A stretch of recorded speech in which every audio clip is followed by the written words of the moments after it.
The clock is an important part of our meeting. It's been ticking ever since I was brought here as a baby. And it just seems like it tells you that everything's going to be okay. Mm-hmm. And it's kind of a confessional clock. When you're younger, you never did anything really bad. But when it ticked, it got louder and louder, and you say, I'll never do that again. And then you relax and realize that things were going to be better.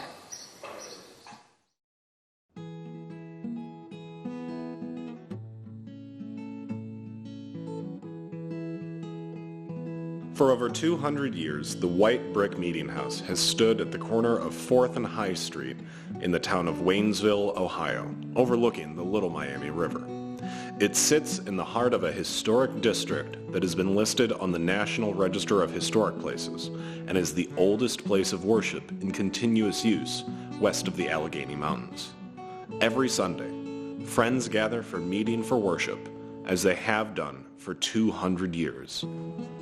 In their time, the Quakers of Waynesville have left an indelible impact upon the community, and their impact is recorded not only in the buildings of the historic district that exists today, but in the faith and spirit of those who still call the Quaker Historic District a place to come together.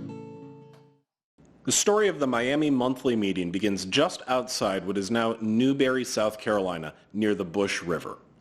There, Quakers migrating south in the mid-1700s had established the Bush River Meeting. It was a well-attended meeting with over 400 members, and the Quakers were prospering. However, a darkness lurked on the edge of their prosperity. Slavery was in full force as an economic institution, and many Quakers came to take great issue with what was to them a clear-cut violation of their testimony of human equality, so they began to turn their sights elsewhere. As a protest against slavery, they were looking for a place to move to where there would not be slavery. The idea, of course, the Northwest Territory by contract was a free territory, as we all know.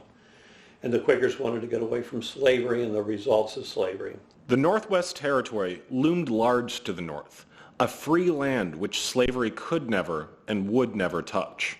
In 1798, two men set out from Bush River to seek out a new place to make their home. Samuel Kelly, the son of an immigrant from Kings County, Ireland, stood 6 feet tall and was a man of calm disposition. The other man, Abijah O'Neill, was a stout man with a fiery spirit who had been wounded during the Revolutionary War, not as a soldier, but as a prisoner who refused to provide information to the British that might lead to more bloodshed. Abijah had been nursed back to health by Anna Kelly, the sister of Samuel. Love flourished between Abijah and Anna, and they were quickly married. Soon, a deep friendship was formed between the new brothers-in-law when they moved to Bush River, South Carolina. These two men loved each other with the love that was of Jonathan and David. Even the traits of character which seemed dissimilar served to draw them closer, and to make the one more necessary for the other. The two friends set out for the Northwest Territory of Ohio, following a Native American pathway commonly called the Bullskin Trail. Their destination was the town of Waynesville, founded a few years earlier by Samuel Highway. We do have to realize that there were other areas being developed at the time also. Lebanon was at the time, Dayton was in the same area, I think Centerville was too, so we were all being settled about the same time. Why Highway chose Waynesville area, I'm not quite sure. He had come from England in 1791 and actually was a surveyor for this area. So he must have liked the land. He arranged with Judge John Cleese Sims to buy the land. And he and Smith and Baines bought 40,000 acres, which included, of course, the site of Waynesville and most of what had been Wayne Township. Samuel and Abijah also liked the land. They purchased 3,000 acres on the east side of the Little Miami River and returned to Bush River to make preparations, including the emancipation of the slaves they already held. After setting their affairs in order, Abijah requested a certificate of membership for a new meeting to be established in the Northwest Territory. He was refused. The expressed desire was not that of a sane man. The desire to take his family from their home and friends into the wilderness was so unreasonable as to show of itself an unbalanced mind, and the request could not be granted. Abijah was furious. He saw through the claim at once. The Quakers were scared to give up their own slaves. He denounced the Bush River meeting in no short words and left for good for the Ohio Territory in 1799. The journey took 5 or 6 weeks, maybe more, to move up here. They had to do all kinds of things to get across the river and up and over the mountains, the Blue Ridge Mountains. When they got here at first, they came over the hill and heading towards Waynesville. They stopped at the top of the hill and looked down, and there was only like 10 rooftops with a couple chimneys. Mrs. O'Neill broke down and cried. She didn't like the idea of coming to this area where it was just a total wilderness at the time. Some families from Bush River followed, including that of Samuel Kelly in 1801. The rest stayed behind. Then in 1802, Zechariah Dix, a follower of Quaker abolitionist John Woolman, traveled to Bush River, where he spoke during meeting for worship in passionate terms against the evils of slavery. O Bush River, purge thyself. Young men, young women, to you I appeal. The great Northwest Territory lies over the mountains beyond the Ohio River. It is a wild forest. It is a wilderness, but it is a fertile land. It is a land forever dedicated to human freedom. There you can make productive fields. Shake the dust of human bondage from your feet for your own sake and for the sake of your children's children. This system of human slavery will fall. Dix went on, predicting that the institution of slavery would not be conquered until the lands flowed with blood. It was persuasive, and the trickle of Quakers into the Northwest Territory turned into a full-fledged migration. Within 10 years, from a membership of over 100 families, only 11 members remained with the Bush River meeting. It was soon laid down. And I might say a little bit about the testimonies, the basic testimonies of Quakers, our simplicity, and when you look at the white brick meeting house, it's very simple, very plain. They believed in simple, plain dress. Then the second testimony was integrity. They would not tell a lie. And then the next testimony was community. They believed in the community. That's where the education part kind of comes in. And then they believed in peace. And then the other testimony was the equality testimony. They were the first people to give women rights. And that was a big part of what caused the Quakers to move from South Carolina to Ohio. The early Quaker settlers of Waynesville began to hold meeting for worship in several different homes and log cabins. By 1803, the need for a meeting house was established, and some land was purchased at 4th and High Street, and a 30 by 30 foot log cabin was erected. Just 2 years later, it was already too small for the growing membership. Quakers do things by a committee, and the clerk of the committee was John Satterthwaite. Well, you mentioned John Satterthwaite. Of course, he was one of the biggies in Waynesville. He did build the meeting house. I think he's given credit for at least 7 or 8 of our structures. There was several other people on the committee. Levi Cook was on the committee, one of our ancestors. There was a furnace on the committee, several other prominent people here in town. The White Brick, as it came to be known, was a 2-story meeting house featuring a large meeting room. 3 facing benches were elevated for elders and for more prominent speakers. The rest of the benches were arranged on a slight inclined plane to allow those seated in the back a better view. A gallery loomed above the room featuring yet more benches. The construction was not without some changing elements. When they first built the white brick, there was a lady called Charity Lynch who didn't think they ought to have a stove in the meeting house.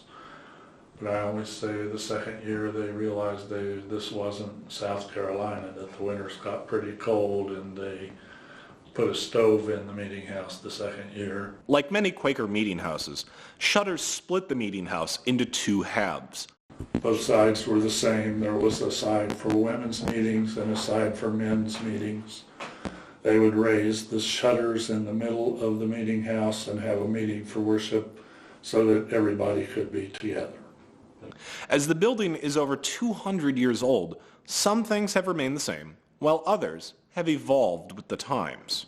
In 1960, it was remodeled to include a first day school side where they have 3-4 classrooms upstairs. They had a little nursery downstairs, a library, plus 2 bathrooms and a cloakroom kind of.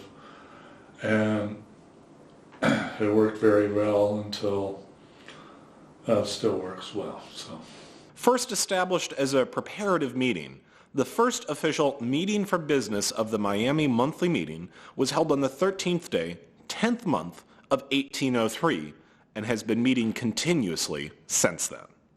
The initial boundaries of the meeting were set with the Ohio River to the south and the Hocking River to the east. No boundaries were set to the north or to the west. Any Quaker living within the vast section of the Northwest Territory was a member of the meeting, including Quakers from across Ohio, Indiana, and other reaches. By 1807, the meeting had over 1,500 members, and other meetings soon began to appear.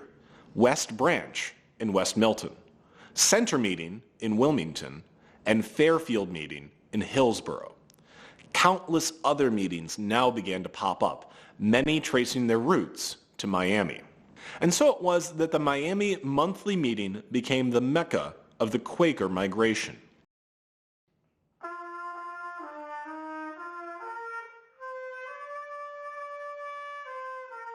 the Friends buried people as they died. They didn't bury people in family plots. So they also used very, very simple markers. They didn't use elaborate gravestones or anything like that. So some of them were even crick rocks, and some of the people just had their initials and the year they died put on the stones. In keeping with the testimony of simplicity, few written or photographic pieces of evidence remain of the early Quaker settlers. Most of them were more consumed with their daily labor and spiritual life rather than such things. When I die, simply state this: Joseph Cloud is dead.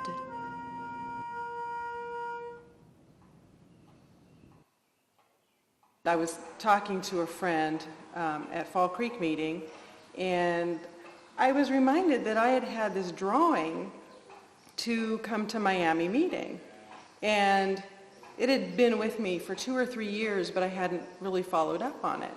And so then I just kind of went on, and part of my experience with meetings led me to ask about the spirit of the meeting.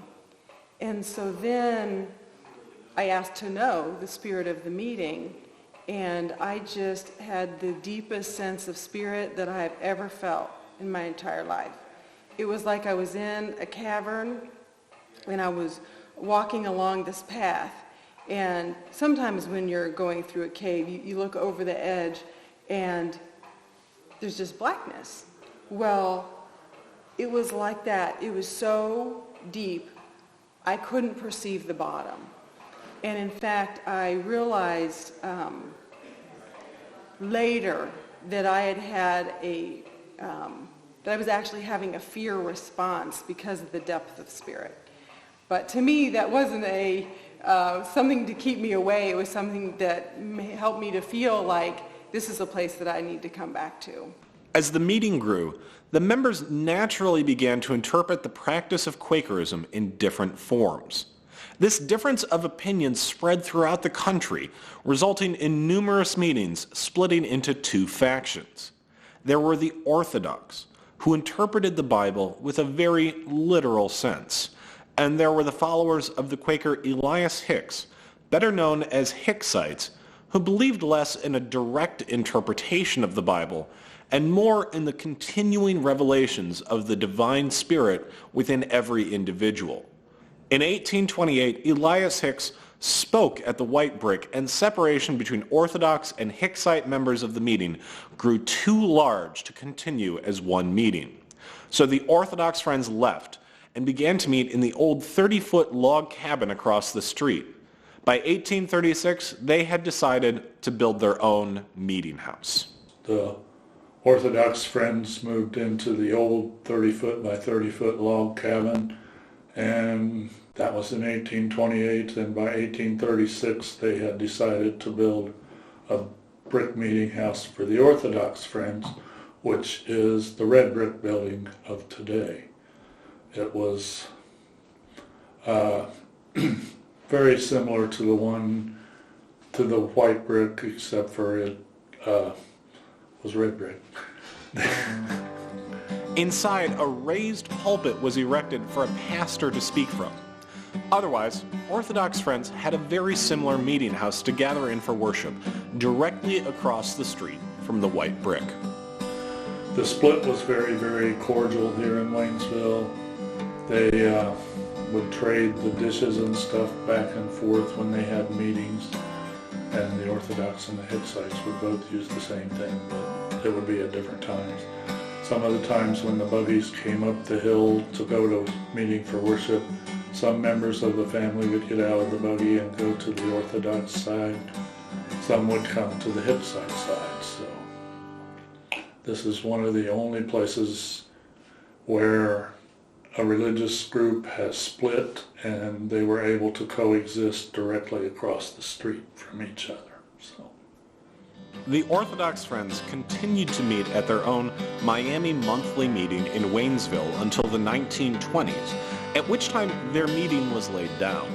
The red brick was abandoned and left in a state of disrepair until the 1940s, when the Miami Hicksites purchased the red brick and began to remodel it. The remodeled red brick now served, and continues to serve, as a social room for the meeting, featuring bathrooms and a gathering place for meals and festive occasions, along with a remodeled kitchen featuring some modern amenities.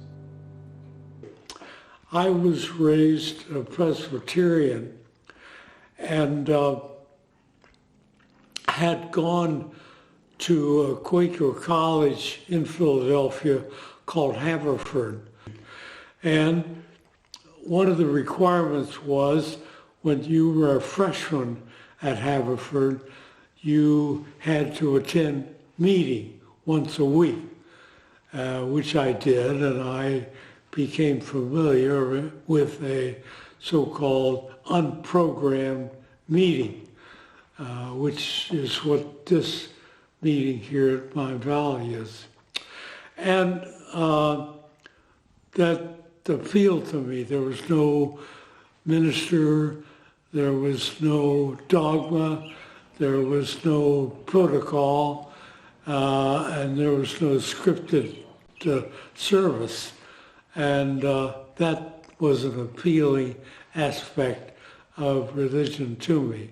And I went to Miami meeting, which was, again, as I mentioned, an unprogrammed meeting, and was what I had seen before and attended before.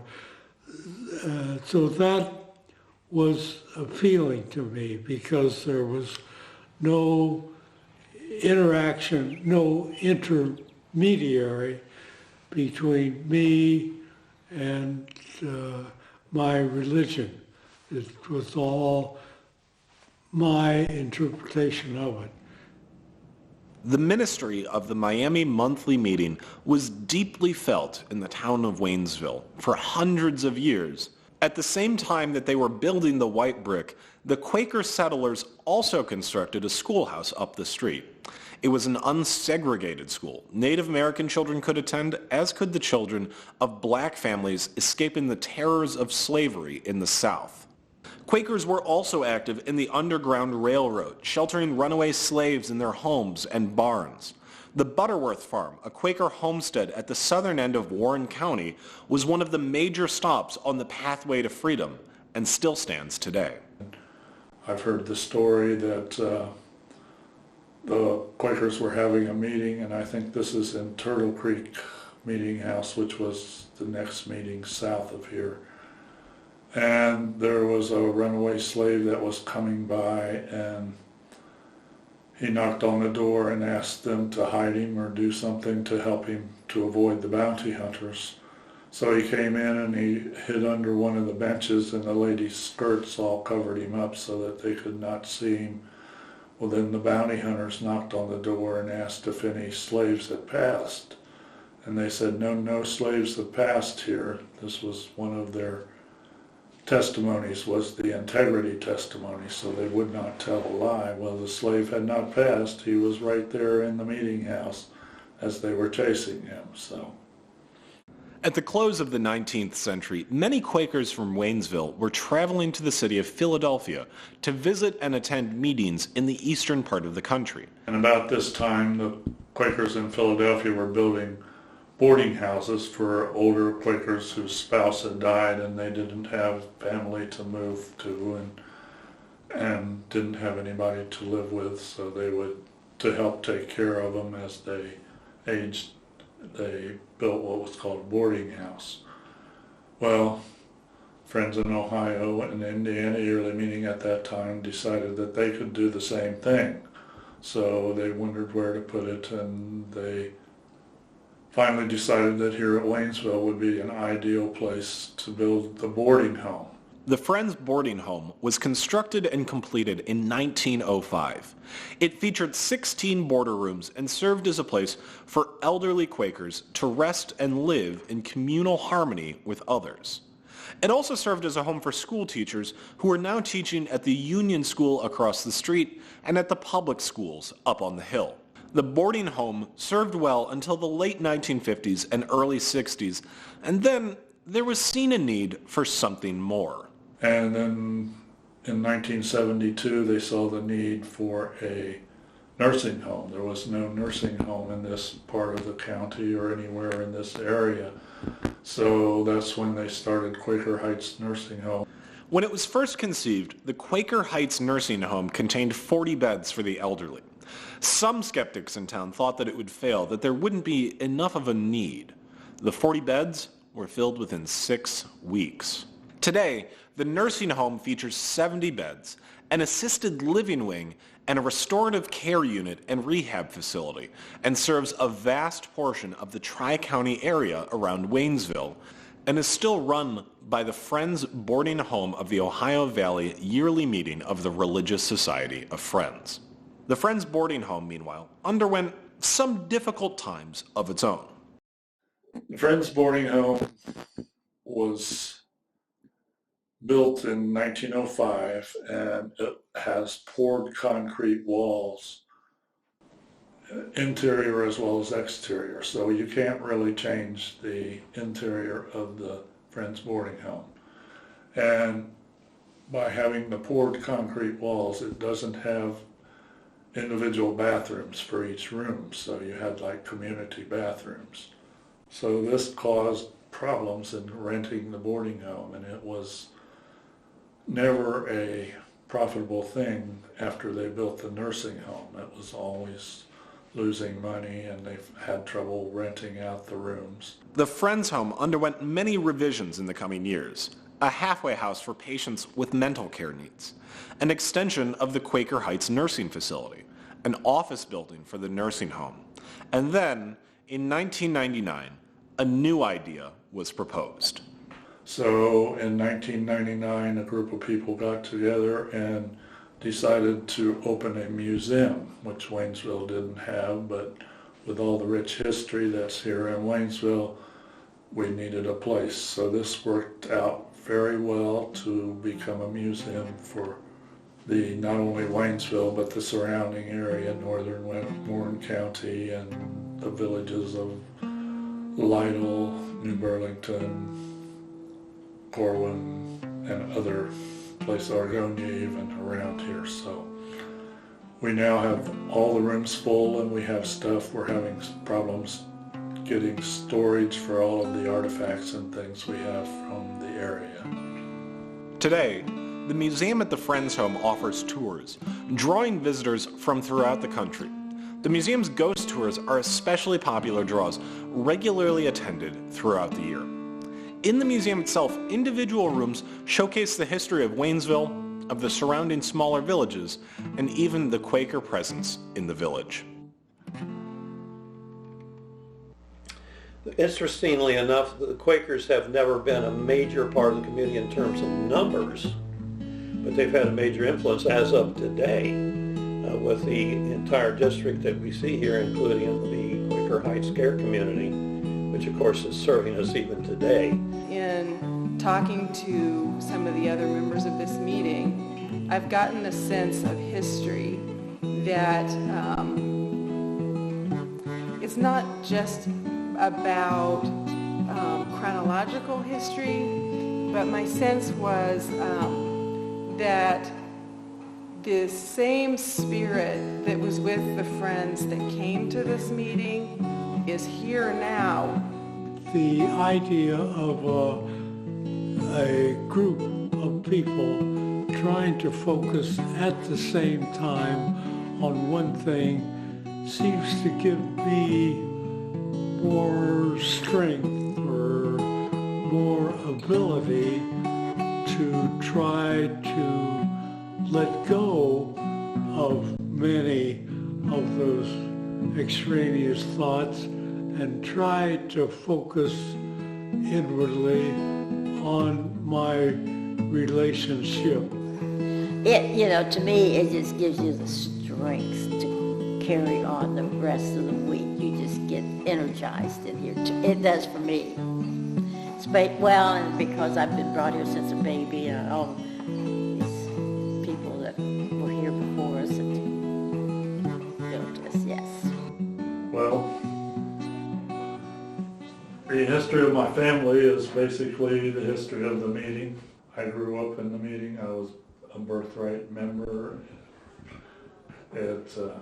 We had some really, really great people who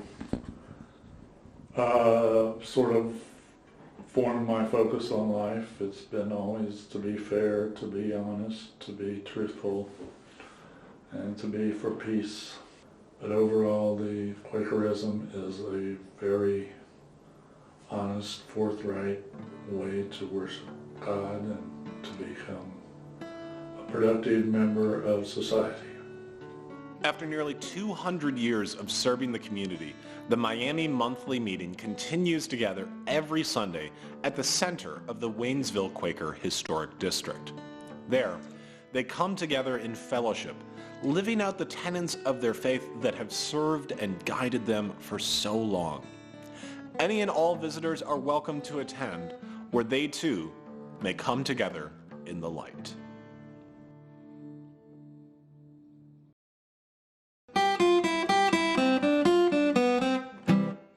There's a light that is shining in the heart of a man. It's the light that was shining when the world began.